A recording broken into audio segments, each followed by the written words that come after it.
opisyal ti 414.8 million pesos nga Pampanga Food Security Complex nga namnamayin da nga mang pasayato iti post-harvest facilities, mangkisay ti panaglugi ti maapit, mang pasigurado ti umanay ken di kalidad nga supply ti bagas iti probinsya.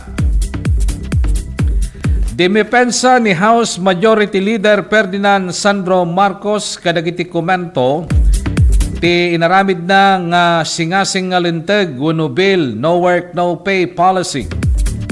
Kadagiti agpanpanday linteg ken para kadagiti sumagmamano nga personalidad.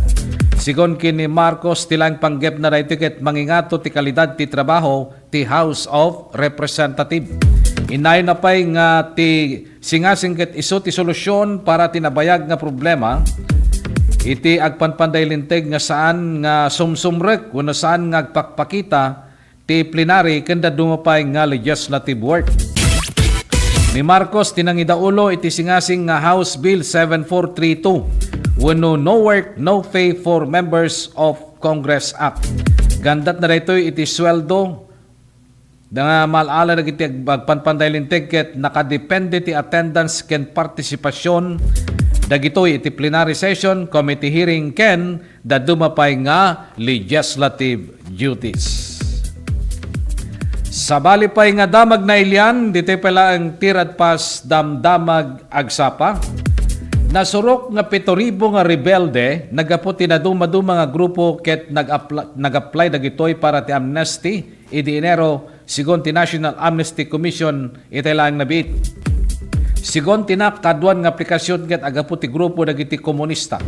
Iti RPMP das RPA ABB ket may papanti Revolutionaryong Partido ng Pilipinas, Revolutionary Proletarian Army Alex Bongkayo Brigade. May palagip nga nagited ni Presidente Ferdinand Marcos Jr. ti amnestia para kadagiti grupo ti rebelde idi 2023. Babayin ti proclamation numbers 403, 404, 405 ken 406 sakupen na ti CPP, NPA, NDF, MNLF, MILF ken RPM, RPA, ABB. Sigon itinak adda tinaduma-duma nga sakop ti amnestia kada grupo para kadagiti dati nga miyembro ti CPP, NPA, NDF ken Front Organization sakupen ti amnestia ti krimen anaramid gapu ti political belief. Amadu sa may nag-revised penal code wenno special penal laws. Sigon ti MILF ken MNLF kinuna ni Presidential Communications Office wenno PCO nga miyembro ti aksyon ket para ti political beliefs mabaling nga gipasa ti aplikasyon para iti amnestia. Kinunapay tinak nga dagiti aplikante nga awan ti detention ket mabalin nga ag-apply ti safe conduct pass nga mangipay ti temporary protection ken natalged nga pagnaan nga kabayatan nga sorsorwen wenno ag-surrender ti Office of the President wenno sorsuruten ti Office of the President ti aplikasyon da. Kinunapay ni wenno kinunanapay nga sungbatan ti polisiya ti humanitarian concern nang runa para kadagiti lalakay nga aplikante. Ti deadline ti aplikasyon para ti amnesty ket inton Marso 8 para ti RPMP, RPA, ABB, MILF ken MNLF nga aplikante. Inton Marso 13 para kadagiti aplikante ti CPP, NDF ken wenno CPP, NPA, NDF. Agtultuloy pa lang ti panakaidandanon kada kayo ti detalye dagiti damdamag. Dito'y pala ang tirad pas damdamag agsapan. Dinayeg ti magnitude 4.6 nga ginginad ti probinsya ti Masbate idi na minsan Miyerkules rabi ti Pebrero 4. Sigon ti Philippine Institute of Volcanology and Seismology nga ti epicenter ti ginginad ket siyam nga metro iti amyanan nga laod ti Kataingan. Ti ginginad nga timmama iti alas 9:14 ti rabii ket nariknat intensity 2 iti Legazpi City, Albay, Milagros, Masbate ken Kawayan, Biliran ken intensity 1 met iti Aaroy ken Batuan, Masbate, Palapag, Northern Samar, Gandara, Samar, Sorsogon City ken Dansol, Sorsogon Province. Ti tectonic na katadda ti kauneg nga 10 nga kilometro. Binalagan ti Food and Drug Administration ti publiko kontra iti peke nga anti-rabies vaccine. Sigon iti DFA dagitoy ket mabalin nga mangpataod iti pangta iti salunat. Kabayatan ngayon palagip ti ahensya nga gumatang laeng kadagiti establishmento nga lisensyado. Sigon iti FDA ti anti-rabies serum 200 IU/ml solution for injection iti legal nga nairestro nga agas ti ahensya. Iti Equirav ket may isang anti-rabies serum nga mangmangted ti passive immunization kontra kadagiti rabies. Palagip ti FDA ti panaglakot ti peke nga agas ket maikontra iti Food and Drug Administration Act of 2009 ken Special Law on Counterfeit Drugs. Iti pakasaritan ti Philippine Herbal Medicine nga pito-pito. Isu ti kaunaan na mapagtalkan nga epektibo ken traditional nga dang nga mangagas kadagiti intay saksakiten. Idi ti pito-pito ti pinaka-epektibo nga herbal ket narigat ang masapulan nga kumpleto. Masapol nga lingtaem pabor kam ken inumen tapno maagasan dagiti naduma-duma nga sakit. Itan addan iti herbal capsule na. Ti pito-pito ket addan iti kapsula pinapartak ti panaginom. Pinadaras ti epekto mas nabilbileg ken kabaylanan ti pannakaagas dagiti marikrik na. Ti Mailbent pito-pito herbal capsule ket maysa nga 8-in-1 herbal capsule nga napagtitipon ti bileg ken laing na. Red alingatong, santon mangustin, epektibong serpentina, panyawan makabuhay, turmeric wano orange nga laya, sambong, banaba, lagundi. Isu nga para tinatural nga proteksyon, prevention, solution, iti problema tinangatong nga kolesterol, uric, creatinine, sakit ti puso, kidney, dalem, bara, lumlumteg wano bokol-bokol, bato, kanser, napartak amabanog. Ken maawanan pigsa wenno agkakapsut. Agosar ti pito-pito herbal capsule mamitlo ti kadaldaw sakbay wenno kalpasan ti panangan. Sa pito-pito plus herbal capsule, katawan ay protektado, kalusugan ay garantisado. Dagiti produkto ti pito-pito herbal capsule, herbal coffee ken herbal oil. Magatang iyo dagitoy kadagiti sukiyo nga butika. Ititago din Ilocos Sur KJT Pharmacy, Aloha Pharmacy ken Borje Pharmacy. Iti Santa Cruz, Ilocos Sur, Premels Pharmacy, Farmacia Monlay ken Carilin Pharmacy. Iti Santa Lucia, Ilocos Sur, Agasco Pharmacy, Premels Pharmacy ken Archangel Drug Store. Iti Candon City, Clemens Drug Store, Butika Liwayway, Carl Brills Drug Store, San Peregrine Pharmacy, Lucky Med Pharmacy ken Jerimodes Pharmacy. Iti Santa Maria ken San Esteban na Prials Pharmacy, ken iti Santiago, Ilocos Sur, Kalugaran Pharmacy. At adupay nga detalye dagiti damdamag, dito lang tirat pas damdamag agsapa, idanon mi kada kayo kalpasan dagiti pakamo.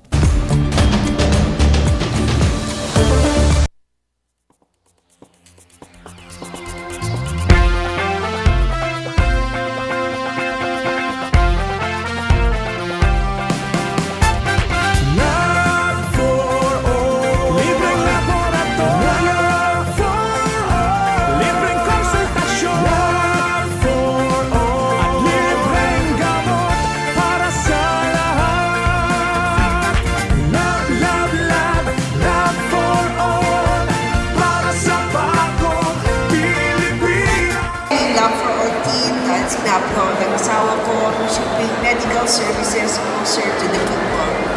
And so for the last week or so, the Lab for All team went to different municipalities. They went to the municipality of Quirino, municipality of Cervantes, municipality of Santa Cruz. There were over 3,500 patients that received medical services. Dapat dito sa Candon, pero sabi ng Mary yung sa iba na lang kasi set na daw sila sa Candon. Libreng laboratorio, libreng konsultasyon, at libreng gamot para sa lahat. Maysa kami nga napili. Dakal unay nga tulong daytoy, ta libre amin, ang laboratory, x-ray and everything, pati dental, and of course, the agas. Nasayat med sir ta natulungan da kami nga marigrigat adumat tinanai paranod na kanyame. Libreng laboratorio for all. Libreng konsultasyon for all. Very grateful kami iti opisina ni Congresswoman Christine iti panakay-prioritize ti Quirino. And grateful kami mutlang iti opisina ni First Lady Liza Marcos. Syempre, siguro amuda nga mas kailangan mi dito ngamin iso nga inpaigda dito yan. Considering dayjay ni biyahe ngamin. Iso nga, thank you very much. Thank you very much. Namin sa inyo pangangalagang pangkalusugan sa bawat isang Pilipino. And thank you also to especially for the Love for All program spearheaded by our First Lady of the Republic of the Philippines, Luis Araneta Marcos. We thank her na she chose Candon for, and of course, yung Love for All program natin, it started last Thursday and we thank them na yung medical services at least napadala ulit through the Love for All program. Una inyag ito ni First Lady na ito Love for All. At makita tayo mati kaaduti tattao nga may parati dato yung programa na medical mission kan adu pa kita other agencies, national agencies nga may makipagtulong pa ikiti programa da. Amo tayo met nga dati nga programa na apo ket ado iti matultulungan na ket naswerte tayo ta ditoy met probinsya ting Ilocosur nangro na ditoy syudad ti Candon ti napili da nga aramiden ditoy Love for All. So ado manen iti kaprobinsyan tayo nga matulungan no panggep ti nga serbisyo iti gobyerno.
May dalang pang heart disease, lung disease, cancer at stroke.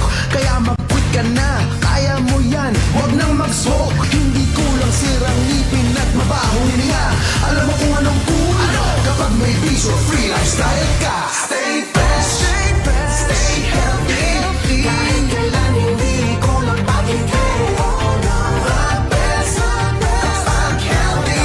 Ang kalusugan ay walang kapalit. Huwag ka na mag-yosi, huwag ka na mag-yosi, huwag ka na mag-vape, huwag ka na mag-vape, huwag ka na mag-yosi o mag-vape. Quit ka na before it's too late. Don't fool yourself with smoking or with vaping. Call sa quit line 1558 1558. Huwag magpaloko, huwag mag-yosi, huwag mag-vape.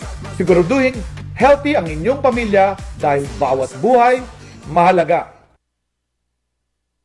Let's wander Baguio's Evergreen Parks. Baguio's high altitude makes it the ideal habitat for the starling. Plus a rich and varied flora. Go park hopping all you want. One thing's for sure, the views are always breathtaking. Hop on to your next virtual tour.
Agtultuloy, ti panakaidandanon kada kayo, ti detalye, dagiti damdamag, tirad pas damdamag agsapa.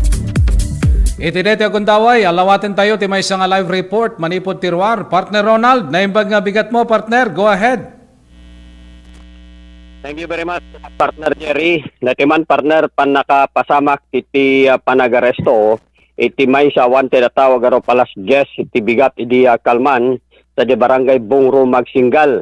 Babaen ka dagiti operating units iti Magsinggal Municipal Police Station kasli unit kadwada dagiti personnel iti Regional Investigation San Juan MPS 3rd Platoon 1st Ilocos Provincial Mobile Force Company.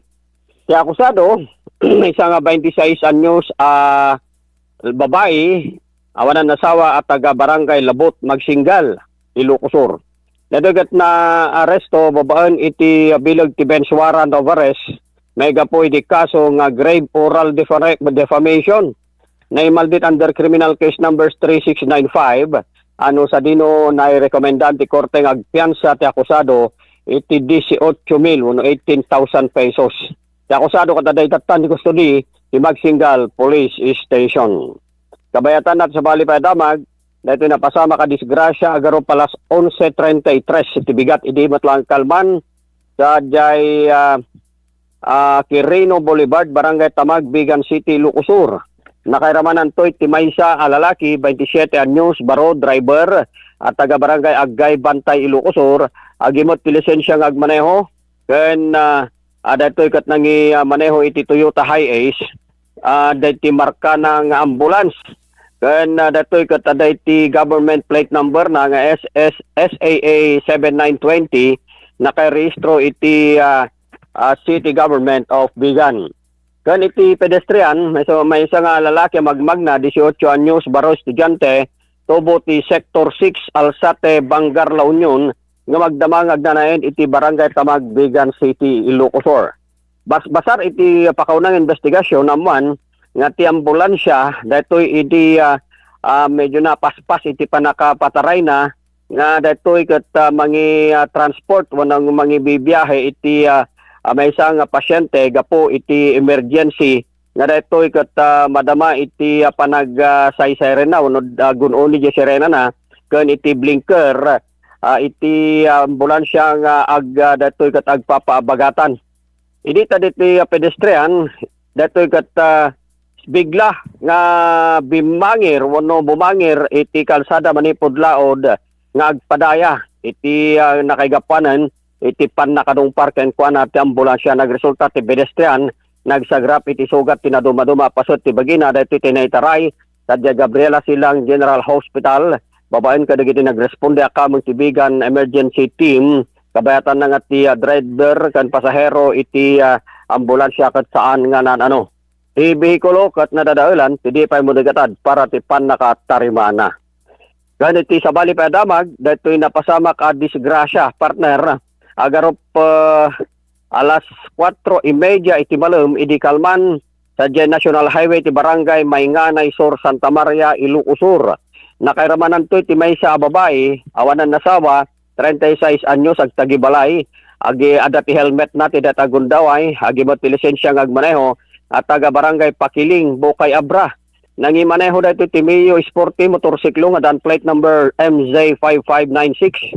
Dati kinangkas ng 59 anyos babae mutlaang awanan ti trabaho balo at taga naid mutlaang tinadakamat a lugar.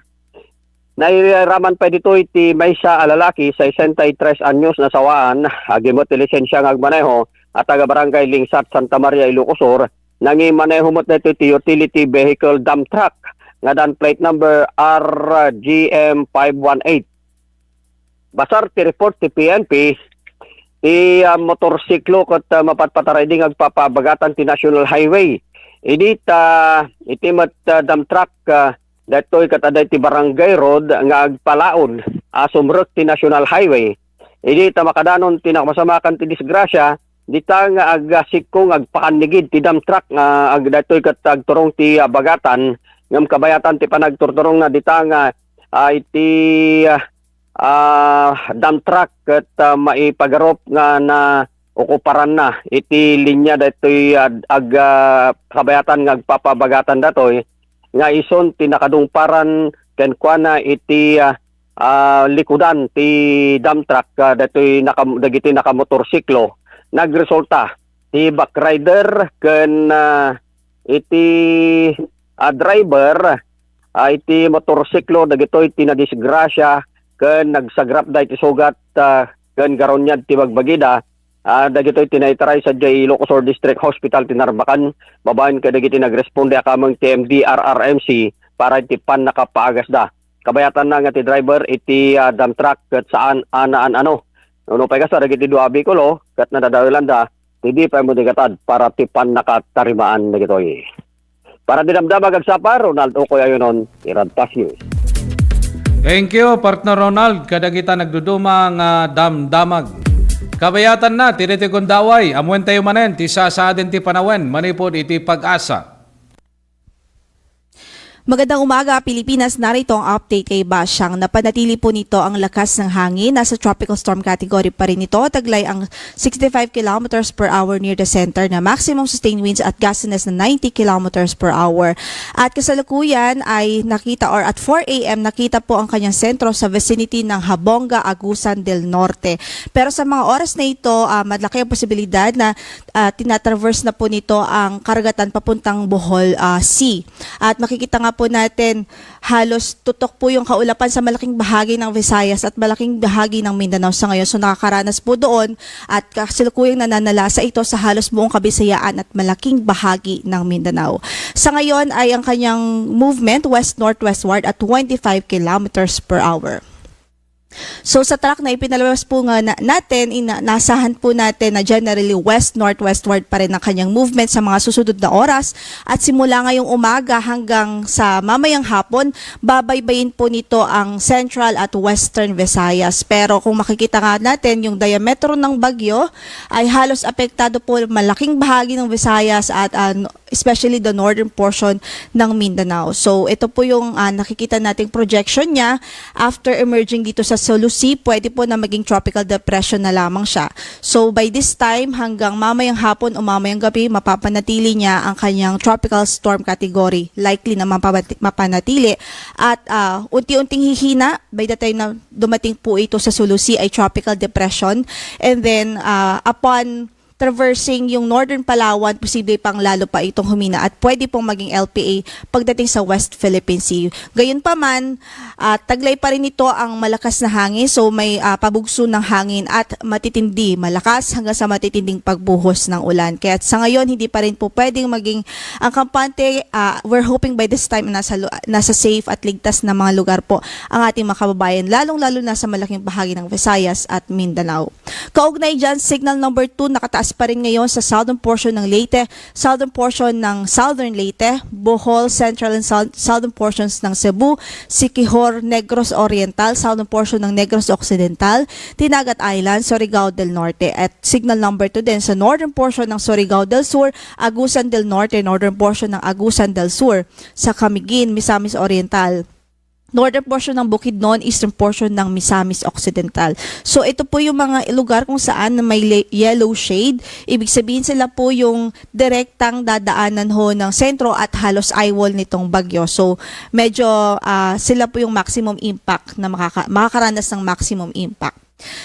Samantala, signal number 1 naman sa southern portion ng Oriental Mindoro, southern portion ng Occidental Mindoro, Romblon, northern Palawan kasama ng Calamian, Cuyo at Cagayancillo Islands, northern portion ng Masbate, southern portion ng Eastern Samar, southern portion ng Samar, Biliran, rest of Leyte, rest of Cebu, rest of Negros Occidental. Signal number 1 din sa Guimaras, Iloilo, Capiz, Aklan, Antique, rest of Surigao del Sur, rest of Agusan del Sur, northern portion of Davao Oriental, northern portion of Davao de Oro, northern portion of Davao del Norte, central portion of Bukidnon, Lanao del Norte, rest of Misamis Occidental, Lanao del Sur, eastern and central portions ng Zamboanga del Norte, northern and central portions ng Zamboanga del Sur, northeastern portion ng Zamboanga Sibugay. So, kung makikita nga po natin yung kabuuan ng signal, signal number 2 dito po sa halos central portion ng Kabisayaan at ng between Visayas at Mindanao. And then signal number 1 naman dito sa natitirang bahagi pa ng Northern Mindanao at sa natitirang bahagi pa ng Visayas. Ibig sabihin, hagip ng radius ng bagyo itong mga lalawigan na ito. So patuloy natin silang pinag-iingat. Doon sa mga nakataas ang signal number 2 ay posible ang minor to moderate threat to life and property at 62 to 88 kilometers per hour na lakas ng hangin pwede pong ma-experience doon, habang yung mga nakataas ang signal number 1 ay minimal to minor threat to life and property naman, at ang hangin na inaasahan ay from 39 to 61 kilometers per hour.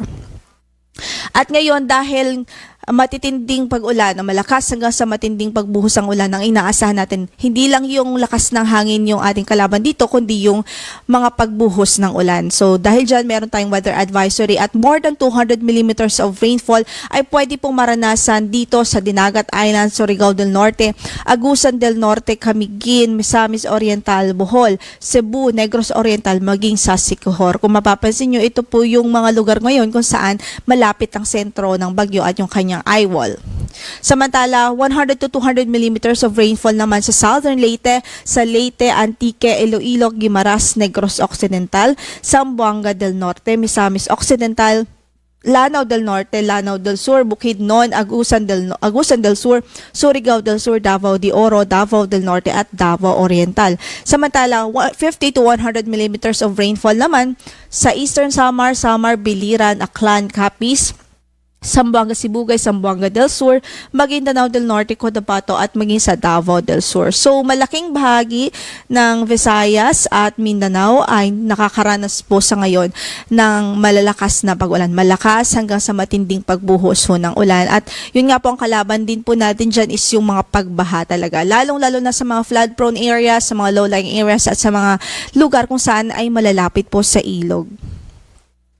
So dahil dyan, dito din sa Palawan, pwede pa rin din maka-experience ng 100 to 200 millimeters of rainfall sa araw na ito dahil approaching nga po ito papunta doon sa Central at Western Visayas, kasama na po yung papunta po ng Palawan area.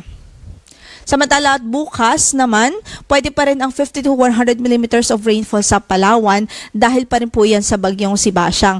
Samantala, dito naman sa Oriental Mindoro, Marinduque, Quezon at Camarines Norte, pwede rin makaranas ng malalakas na pag-ulan bukas, particular 50 to 100 millimeters of rainfall. Yan po ay dahil naman sa shear line o epekto ng shear line.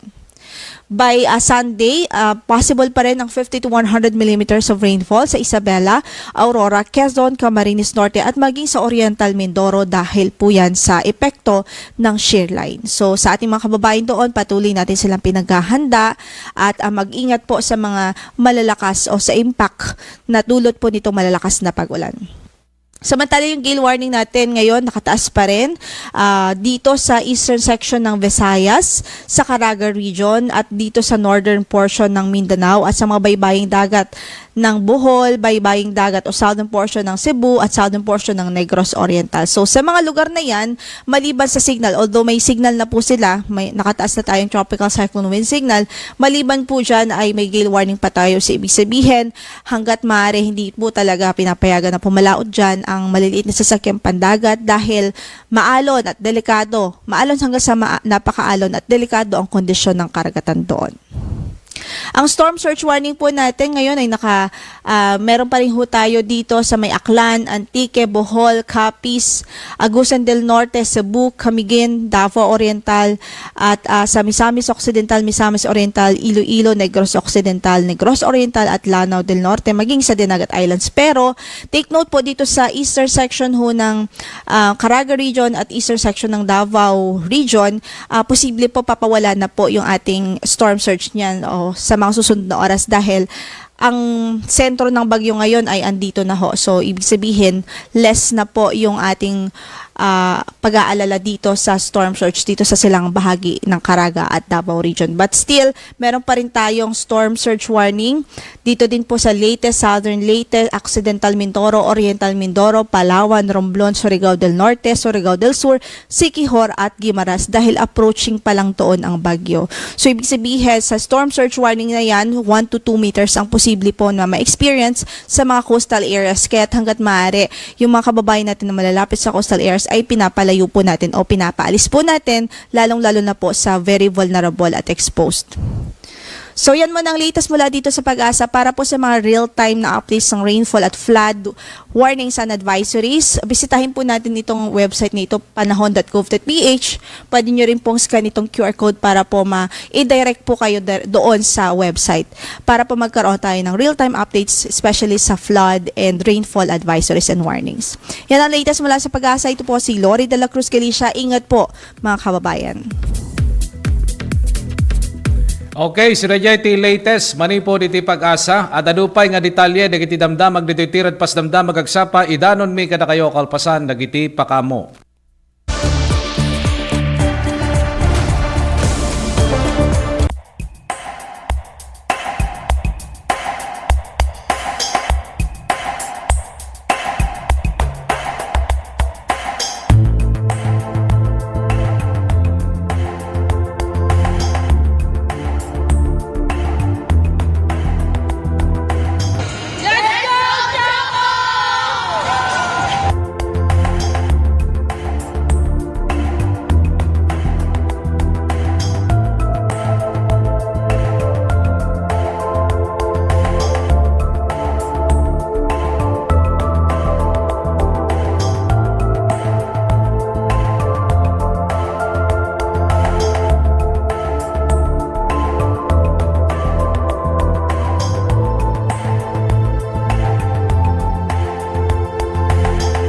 Our teams will be competing on Tuesday. Jerry Eagle, Joe Standerman, Choco Mocho, Pedro Lopez. I'd like to welcome you all in London City. Thank you to the President, for allowing us to host the PDL in London City. My warmest greetings to all the teams who are here this afternoon. Welcome to London City.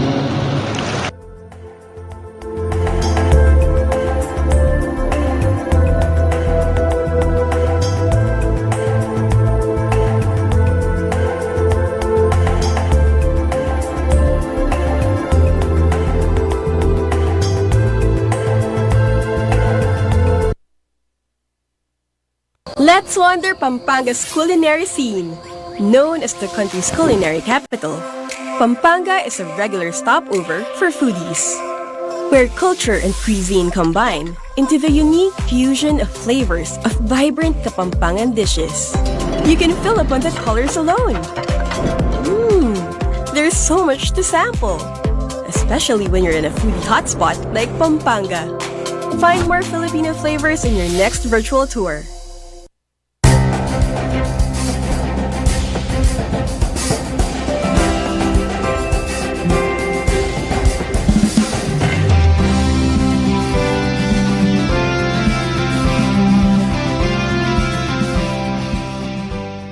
Hapon, binibigyan natin ng parangal ang ating makukulay na float at festival performances noong nakaraang araw ng kalayaan. Dahil ang bagong Pilipinas ay hindi lang tungkol sa pagsulong. Ito rin ay ang pag-aalala at pagbibigay halaga sa ating pinanggalingan. Your creativity, your passion, the spirit that brings depth and meaning to who we are as a nation. Kaya't saludo ako sa inyong lahat. I hope that the spark that you have within you to join these kinds of festivities, that it will never leave. It will never leave your heart, and it will never leave your creative spirit. Because we are not just preserving our culture when we do this. We preserve it for the next generation, but more so, we are living our culture. We are living it proudly and joyfully and meaningfully. Ipakita natin na tayo ang tagapagmana ng tapang, talino at malasakit ng ating mga ninuno. Tayo ang mga bagong Pilipino. Katulad nila, may disiplina, may husay, may panindigan ipaglaban ang kinabukasan ang ating inang bayan.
kapit bisig at tulong-tulong ang mga Pilipino para makamit ang iisang hangarin.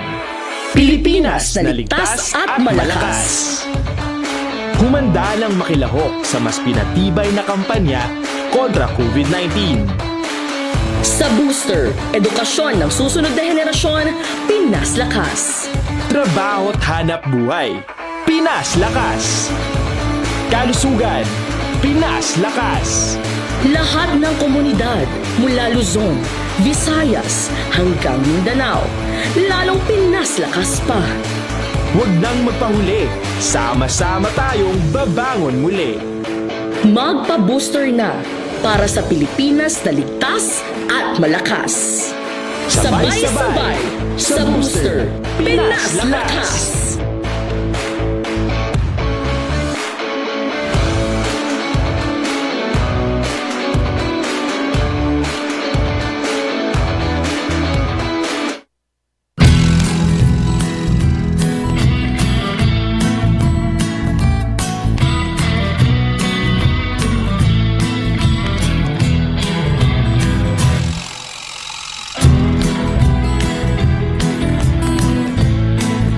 Po si Jane Vallejo and I'm graduate of Don Mariano Marcos Memorial State University, and first and foremost gusto ko pong magpasalamat kay Ma'am Congressman Deputy Christine Singson, kasi kung wala po siya, hindi po magiging possible na mukha po namin yung mga allowance namin na parang ganito. We're so privileged po na matanggap namin yung mga ganito.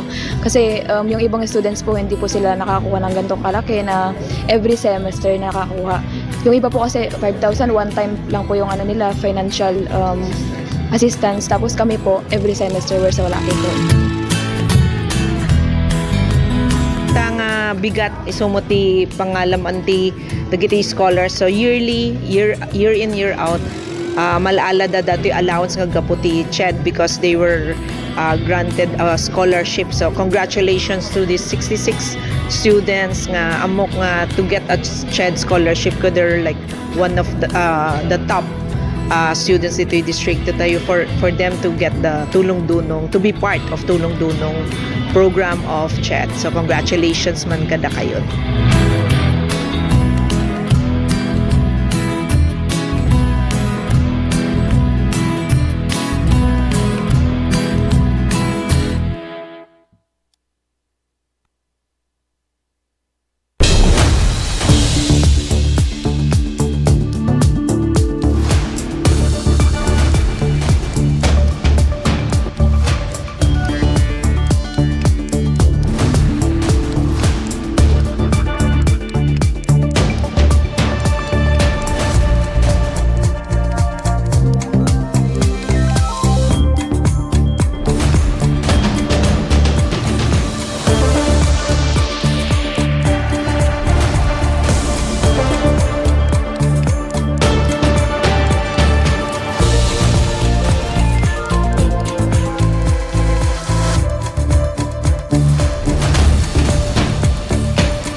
Agtultuloy iti panakaidandanon kada kayo. Iti detalye dagiti damdamag dito'y palang tirad pas damdamag agsapa. Sabali pa nga live report talawatan tayo manipod tirwar. Partner Nick, naimbag nga bigat mo partner, go ahead. Yes, thank you very much sa partner Jerry. Dati ko dyan napasama ka vehicular traffic incident. Iti siya datakan doon oras alas 7. Iti agsapa din namin sangal daw. Napasabak dati along National Highway sa Sakop ti Barangay Aylante, Candon City, Lucosor. Karamang dito itagtawag 47, awan na sa kandati ti awan ng driver's license sa maneho, resident ti Santa Cruz, Lucosor. Minaniho na ti may isang Honda Click motorcycle, dito iti plate number. Karamang pa dito itagtawag 38, may isang security guard, dahito ito driver's license ng maneho, kan resident ti Santa Maria, Lucosor. Minaniho na matiditi may isang Honda RSX motorcycle, dahito ito plate number, kan karamang pa dito iti agtawon 52 lala. Nasawa may isang driver, kat dahito ito driver's license ng maneho, kan Bangga Abra. Minaniho na ti may isang partas bus, at ang plate number kan body number prior incidente, dito nadakabat nga muna ngalugang dito itong papamyanan nili, iti nasukal sa dito, idin tasubrak dito iti ULPI establishment, usar na iti signal nga kanawan dito iti idin to wala iti may kadwa kalugang, dito mo iti agexit, iti ULPI establishment, kit dito idin to nga dito may katlo kalugang, kit dito iti adabat iti amyan na direksyon nga overtaken na dati trailer truck iti dati nakikadawid nga side na arason mo dati may katlugalugam ti nadungpar na iti dati iti dati gundaway dati munawlugan kay may kadwalugam iti nagresultan na dati driver iti munawlugan kay may kadwalugam kaya dagiti iti naglakam iti panagadangra na iti natumod ang pasit ti bagay dakat insigida nga naipanda iti hospital dati driver iti may katlugalugam kay dati pasaheros na kaya dagiti iti saan na basaktam dagiti karamang lugam ket badaan iti dadael iti sampay nga mo iti gatat iti panakaistibarda. Kabayatan na adada iti may service nga warano pares iti alas 8:40 iti February 4 iti ang damatawan iti Manila City Jail Mil Dormitory iti Barangay 310 Santa Cruz, Manila ket babaan ti operating unit iti San Juan MPS dahito arestado ang tawon ti Talupolo dahito president iti San Juan Ilocosur. Ket babaan nagiti personal inaresto na to kusado babaan ti bilig ti Warano Paresa para ti karnaping para ti damdamag agsapa Nick Baruga, Tirad Pas News. Thank you, partner Nick. Kanagita nga damdamag. Kaudyanen nga damag, dito Tirad Pas damdamag agsapa, iti damag iti Balasiw Taawo.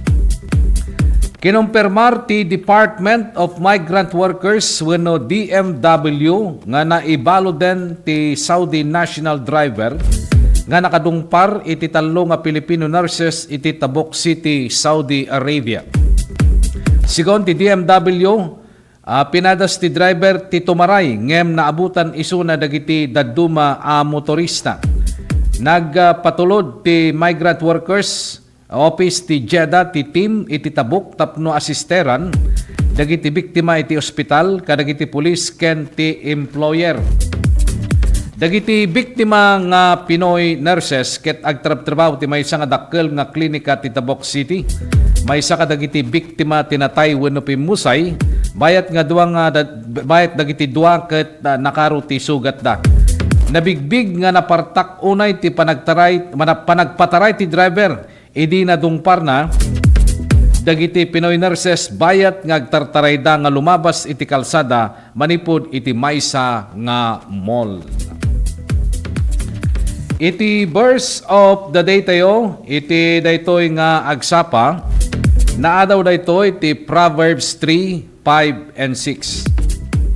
Trust in the Lord with all thine heart and lean not to your own understanding. In all thy ways acknowledge Him, and He shall direct thy path. Proverbs 3, 5, and 6. Dahil tangaruden, tinakadagup-dagupan, dagiti damdamag, ng kamadanon ka na kayo, tinaytoy ngagsapa. Kadwatay nga pumakada ti 693, Radyo Tirad Pas ni partner Ruel Laranang. Iti DCTV Digital TV at dalita ni Jomari Habab. Dagiti damdamag ng kamindanon ka na kayo, manipod nga mismo ti Newsroom, ti TPN, ken DZTP. Dahito anak, gayem ken kapsatyo, Jerry Gabal mga kaibigan, into no sumaruno nga Domingo, aldaw ti Lunes. Isumat lang nga estasyon ti radyo ken telebisyon. Dumanong kami tumanen, kadagiti na dayaw nga pagtaingan nyo, babay ni Tirad Pas, damdamag agsapa.